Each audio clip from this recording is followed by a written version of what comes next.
To remove access of a Google Doc to a person who originally had the doc shared with them, follow these steps. Go to the Share button, and underneath People, click the hyperlink that indicates all the people that this document has been shared with. Once you do that, you'll see this screen.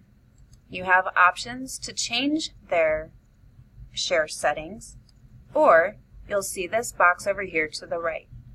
This box, when clicked, will remove access. So it will tell you that you've made changes you need to save.